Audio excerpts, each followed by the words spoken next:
Please rise. Court is now in session. I Strenuously Object, a legal podcast brought to you by the Pittsburgh law firm of Flaherty Fardo, is now in session. All those seeking information about the law and legal matters affecting the people of Pittsburgh and the Commonwealth of Pennsylvania, half-baked opinions, and a dose of self-indulgence are invited to attend and participate. I want the truth! You can't handle the truth! The defense strenuously objects. You would! Call the first witness. Hello, greetings, salutations, and welcome to I Strenuously Object. I am Bill Rogel, partner in the Pittsburgh law firm, Flaherty, Fardo, Rogel and Amick. Also with us today, back after a relatively brief hiatus, it is Noah Fardo, also partner in the law firm, Flaherty, Fardo, Rogel and Amick. And here to join us today. Noah, how you doing? Good. Doing good, Bill. Good morning. Morning. Look, we're here. You love to say good morning. You know that our listeners don't necessarily listen at the same time that we're recording, right? Which is why I try to be a little bit temporally ambiguous. And you love to just fasten us to a date and time for our recording. But that's okay. Different strokes, different folks, right? Yes. Nothing to defend yourself. That's what I like to hear.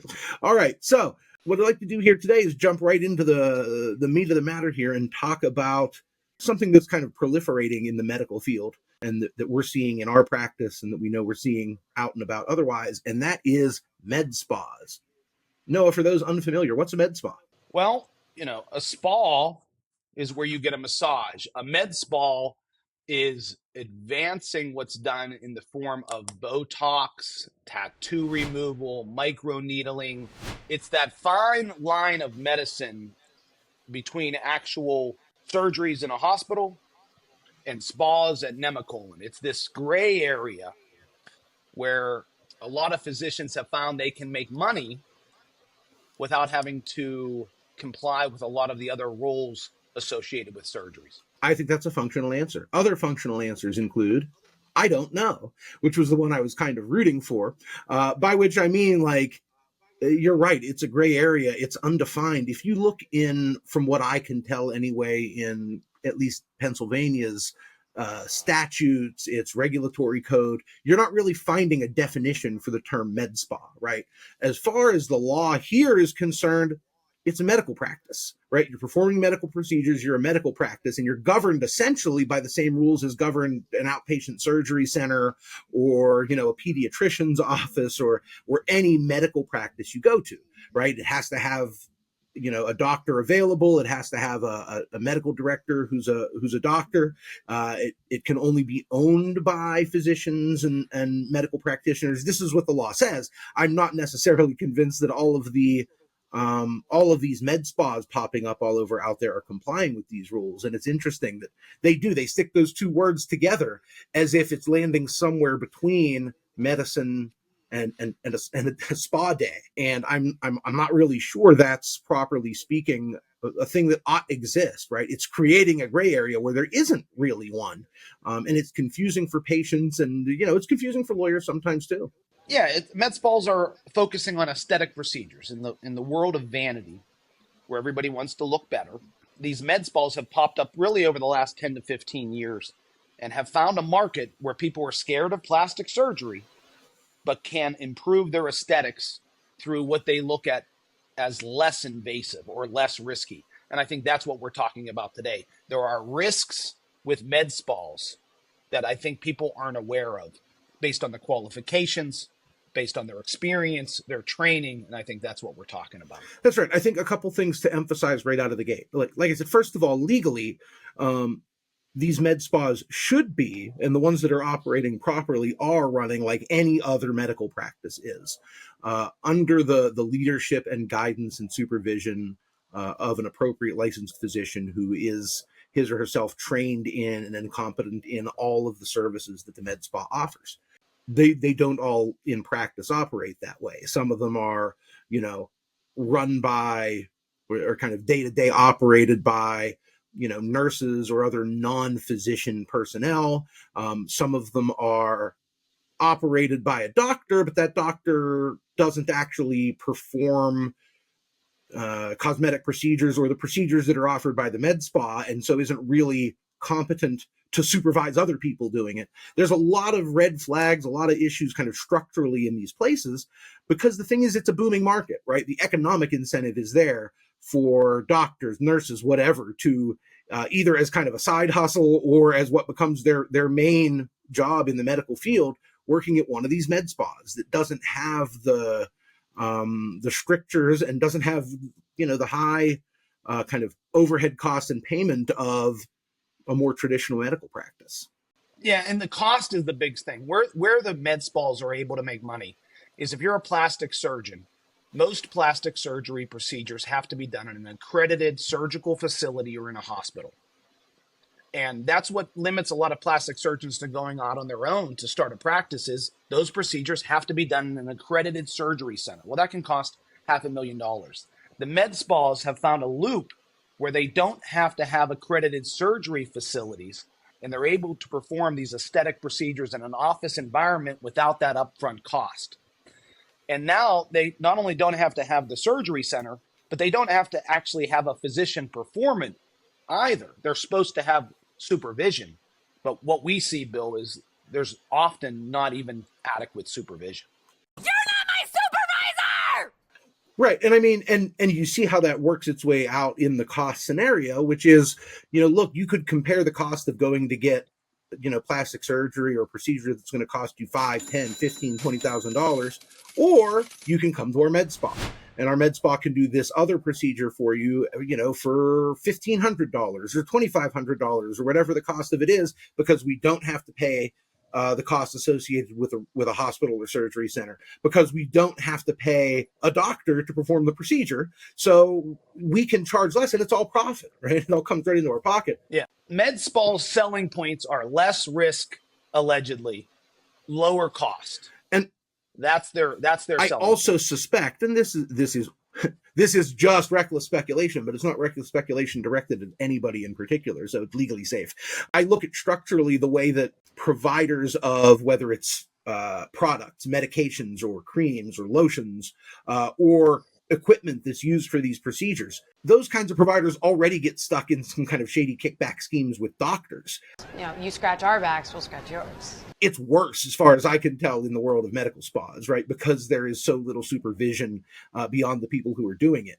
Oftentimes the person doing the training and the accrediting to perform a particular procedure is just the company that manufactures the equipment that lets people do the procedure. The obvious incentive is, get everyone performing this they can. We'll sell more equipment that way. So there's a lot of kind of behind the scenes stuff that does not run, it seems to me at least, on the up and up, and in a way that really does run the risk of undertrained, underqualified medical professionals performing procedures that are supposed to be supervised but aren't being supervised by doctors. And it's a real problem and a real risk. So with that in mind, I think what I'd like to do is just flag for our listening audience. If any of you have seen billboards or local ads for these med spas, and you're thinking of going to get some work done, get some Botox, here are 3 things you can do to try to make sure that the med spa that you are going to is on the up and up, and to stay safe, right? So these are 3 tips for safety in getting a procedure done in a medical spa. The first tip is diligently check the website. You'll see a lot of these places have a website, and if you look on that website, you don't see the name of a doctor anywhere. And you must be Professor von Nostrand. Yes, I am. You might not even see the name of the nurses or any other practitioners. You'll see their corporate name, and you'll see them talk about our doctors, our nurses, our medical professionals. They'll talk about the services they provide. And for what it's worth, if they provide 50 different services, the odds of a small med spa being competent at all 50 of those services they offer seems pretty small. But in any case, look closely at that website, and you're looking at least as much for what's not there as for what's there. If you're not finding doctors whose names and resumes are there for you to see, or nurses, people who are willing to put their name on this practice, it's a sign that those people are seeking insulation from being specifically associated with this practice, either because they're doing so many others or for liability issues or whatever it is. But anyway, look at that website. Figure out, if you can, who the actual people are, and not the corporate name, because that doesn't mean anything. But it's not just the website, it's reviews. It's doing some actual research online. But it just always amazes to me. I mean, whether we're going to a dentist or to go get our oil changed or anything else, I mean, any professional services, how much due diligence is anybody really doing, especially when it comes to medicine or even law? You're hiring a lawyer. How much back you trust that they know what they're doing? And what I've seen on the people that have been injured in med spas is, yeah, they read the website, but they look qualified. And, you know, it's sort of like a leap of faith. What can we say for people to do more due diligence in these scenarios than in hiring other professionals? Looking at the website, doing some online research, the steps that you can take before you go in there are just the tip of the iceberg, right? You're looking for warning signs, you're looking for red flags. You might find a place that looks like a fly-by-night operation, and if it does, get out of Dodge, right? It's funny, in a lot of these aesthetic procedures, the things they're performing at med spas, they'll advertise them in part as being, look, they're less invasive, they're faster. You know, you're not going to have to be laid up for a month afterwards with bandages like you might if you had a full-on surgery. The fix is also typically temporary, right? You get the Botox injections, but they're going to wear out. You're going to have to come back and get more. They're advertising temporary solutions for you. But when there's a mistake, often those mistakes are permanent. If they burn you or if you get an infection and it leaves scars, it doesn't matter that you were only going for some sort of temporary fix when you went to the med spa, because when they messed up, the damage they just did to your face is permanent. My complication had a little complication, but Dr. Chapman says I'll soon be up and bounding about like a young gazelle. Yeah, I think people underestimate the damage that can be done. We've seen cases with permanent disfigurement as a result of services at a med spa. Just because a procedure is minimally invasive, just because a procedure is being performed not at a surgical center and is a procedure but not a surgery, doesn't mean that the risks are any less. And you really have to be careful about that. But anyway, reviews are helpful. Reviews can also be gamed, right? You shouldn't only look at reviews, but yeah, you should look at reviews and see what people say and take them into account. But like everything else you find online, you also need to go into it with a certain amount of skepticism. Our second tip, and this is now for when you're at the med spa and kind of talking with the provider there who's going to be performing the procedure. The second tip that we offer to someone to stay safe and avoid medical errors in that context, in the context of a med spa, is to ask detailed questions about the experience and the training specific to the procedure you're getting that the person performing it does. So, I don't care if the person who's doing your microneedling procedure has been working at med spas for 15 or 20 years, right? Because maybe they've spent most of that time doing Botox and they only learned to do this procedure a month ago. Make sure not to take general claims or general appearances of experience and competency and professionalism as a substitute for getting actual detailed answers. Ask these people, when were you trained? Who trained you? Where were you trained? Did they come here? Did you go somewhere else? Was it hands-on training? Did you use this equipment? There's no necessary right answer here. I think sometimes we would be surprised to learn what counts or what is considered internally among that community counting as adequate training before they start using these devices, right? They may believe that they're fully trained and qualified, but when you hear what the actual training was, you may have second thoughts about that. Like, hold on, I'm not really comfortable having you poke this thing in my face based on your weekend seminar. Yeah, and most of the services too, Bill, that are offered at med spas, such as you mentioned, microneedling or injectables or laser tattoo removal, those companies want the med spas to use their services. So they will send a representative to train them on site in a day or half a day and give them a certificate. But is that really adequate training? Your ability to judge is kind of limited to your gut test and your own reason, right? You don't know. Heck, I don't know, like where the line is. This is adequate training and this is not. But talk to them.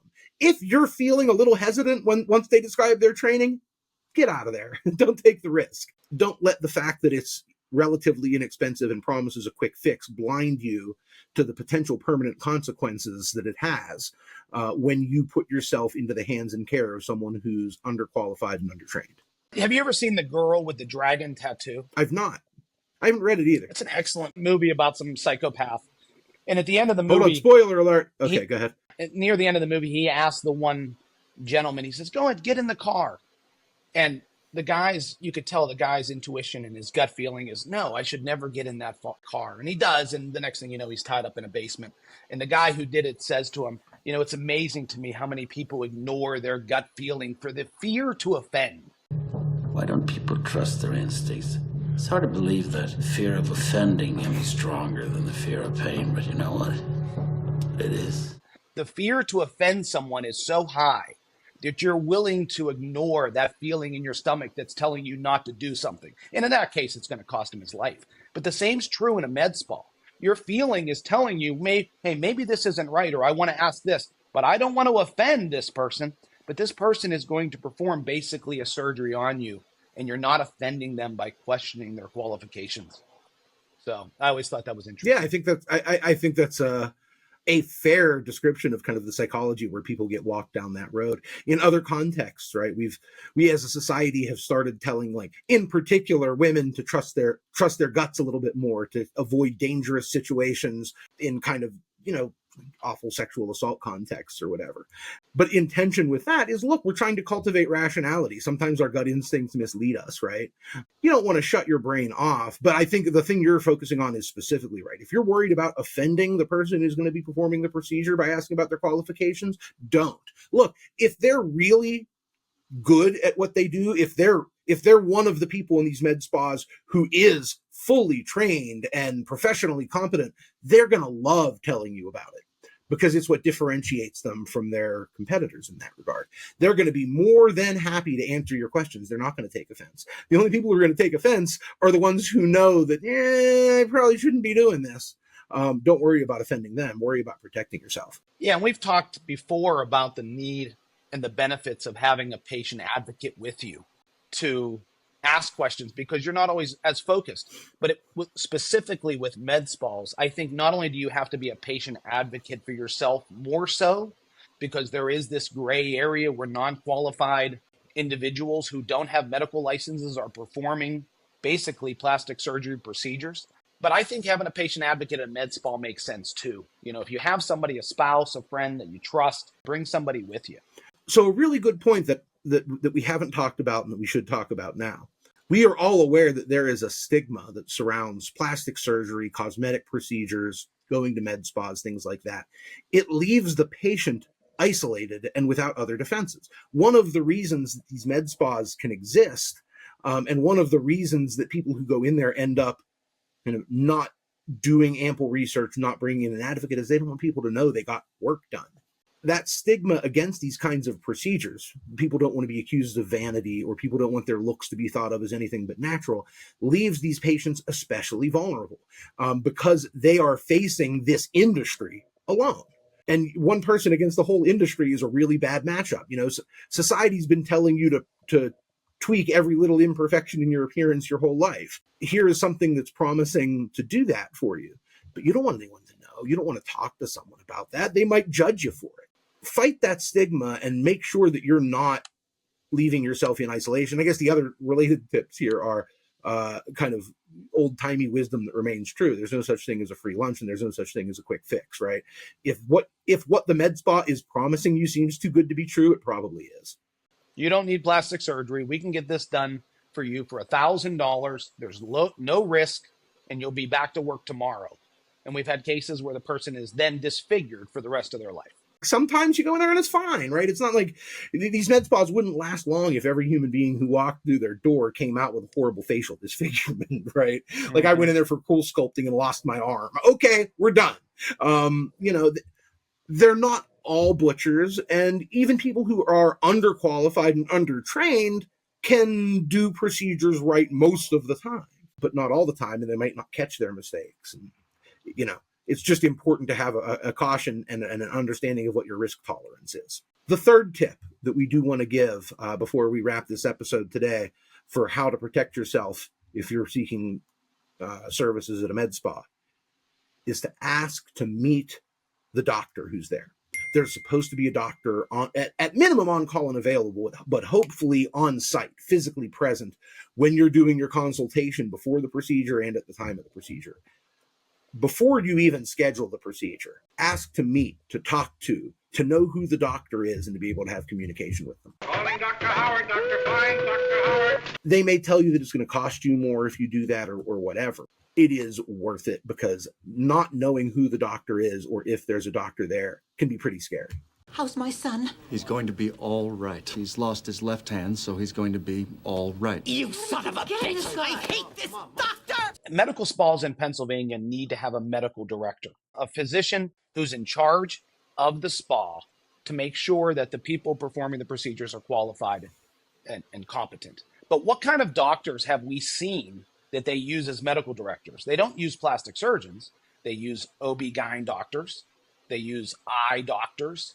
So you get these varying fields of medicine where, yes, they're a doctor, but their entire history as a physician is not in anything related to aesthetics. That doesn't mean they can't be the medical director, but you have to know what additional training did they do to make them qualified for this job. It's not just enough to have an MD. That's right. Look, legally speaking, you can be a medical director without having like a field specialty in either plastic surgery or aesthetic medicine or anything like that. Now, there's some detailed issues where, generally speaking, you're not allowed as the medical director to like, legally speaking, delegate to someone else under your watch the ability to perform a procedure that you yourself are not competent to or able to perform. So theoretically, like, even if the medical director is, you mentioned an eye doctor, right? That eye doctor could still go get trained to do a laser procedure or a cool sculpting procedure and then oversee other people who are doing it. Your mileage may vary, right? You may have different views as to whether or to what extent that makes you sufficiently comfortable with the place where you're getting your care, but that's the sort of thing you want to suss out and figure out. There are places where there is a doctor, right? There's a medical director. First of all, there are places where there isn't. Legally, they're in violation of the law if they don't have one. Most places are going to at least cover that bare bones minimal level of compliance and have a quote unquote medical director. But whether that's a person who is physically available to treat patients, has ever treated patients at the facility, whether they're available to treat you if something goes wrong, right? If you're in there getting a procedure and something goes wrong, is the doctor on site? Is the doctor going to be there? Is there a doctor in the house? Is there a doctor in the house? I'm a doctor. Or is he or she, 3 counties away, and is the medical director at 17 different med spas and does paperwork but isn't actually going to be involved in your care? That's why I'm saying ask to meet the doctor or speak to the doctor. Just asking who the doctor is may not help you without actually speaking with this person and understanding that they have a real role in your care. Certainly don't assume, as people sometimes do, right, that, look, if I'm going to a place that's an accredited medical facility, yeah, they've got a doctor and that doctor's in place and that doctor will take care of me. This is a weird gray area, and they don't always. The 2 most important things for me are, number 1, meeting the doctor. I think is a great idea if you can. It means it shows that they're on site. A lot of these med spas, they have a medical director that's never been to that office. They just hold him as a title. Or they're there like twice a year, right? Just for plausible deniability. But the point of the medical director is not only making sure that there's physician oversight, but if there's a problem, you need to understand what are the risks and consequences of this potential procedure. And that should be explained to you by a doctor. And most importantly, if there is a problem, is the doctor going to be involved in the follow-up care? If something goes wrong, who's going to monitor me? We've had cases where there's a medical director, there's a complication, and the advice on how to manage the complication is coming from one of the secretaries at the med spa because the doctor didn't even know the procedure existed. I mean, that's how unsafe these things can be. And I mean, look, this problem isn't unique to med spas, right? And I think we can kind of close with this. All over the world of kind of cosmetic surgery, plastic surgery, aesthetic medicine, there's been a problem that has predated the existence of these med spas, where people without adequate training and experience in that field have decided this is a place they can kind of dabble in, screw around, or make some easy money. Non-plastic surgeons doing plastic surgery, in part because the profit margins are good and the demands, the qualifications that people impose on them are less. So I just want to kind of go through one example of this to let you out there know what kind of things we've seen in our careers, which is we dealt with a case, it was many years ago at this point, with a botched breast augmentation procedure. And the person who performed the procedure was a doctor, but was not a plastic surgeon. That happens. Yeah. And I'm skeptical about that, right? That should happen less than it happens. But okay, fine. Merely not being a plastic surgeon does not mean you cannot perform a particular type of cosmetic procedure safely. So, we get this guy in a deposition and ask him, well, where did you learn to do breast augmentations? And the answer in that case was, well, I went to this seminar. It was out on the West Coast somewhere, right? I went to a seminar for a weekend and they taught us this novel way, because we had our experts saying the way he did this procedure is wild. You don't do it this way. And so we're trying to figure out how he was trained, who trained him. So he was trained out on the West Coast, basically over a weekend or a week full of classes. And that's it. Worse. It gets worse. The person who taught this class out on the West Coast, also not a plastic surgeon. And when we talked to him in a deposition and asked how he learned to do this procedure, I kid you not, his answer was, well, one night I had a dream. And in that dream, I was performing a breast augmentation in this way. And that's where it came from. It came from a dream that he had. That he then taught a class and taught a whole bunch of other people to go out into the world and perform plastic surgery that he learned to perform in a dream. And even if that was the case, that you learned how to do this or you were inspired to do this in a dream, why would you say that out loud to anyone, let alone at a deposition? He was honest under oath. He told us, this is how I learned to do it. I guess he had to. He was under oath. I mean, maybe he thought this was, who was my teacher? God. Right? He came to me in a dream with ultimate plastic surgery authority. Hard to argue against that one. Mike, we recently had a case where we asked the medical director, what is microneedling? That's one of the services that is typically offered in a med spa. The medical director had no idea what it was. Never heard of it. I mean, he heard of it, was unable to tell me what it is. So, it's a scary world out there, folks. Protect yourself as best you can. And that'll do it for this episode of I Strenuously Object. If you've had a bad experience, well, I guess not bad experience, but a genuine experience of malpractice, where you've suffered permanent injury at a med spa, or if you have any medical malpractice or legal questions besides, please visit our website, Flaherty Fardo's website, at pghfirm.com. Please subscribe, rate, and review the podcast. If you have any questions for the pod, specifically for our Mailing It In segment or any other feedback, you can email the podcast at iobject@pghfirm.com. We're on Instagram at I Strenuously Object Podcast. And until next time, some parting advice. Mr. Helpman was very close to your father. Please, Mrs. Lowry, don't get upset. Mr. Lowry, please wait in reception. You're giving her wrinkles. You see? Just try and relax, Mrs. Lowry. I'll make you 20 years younger.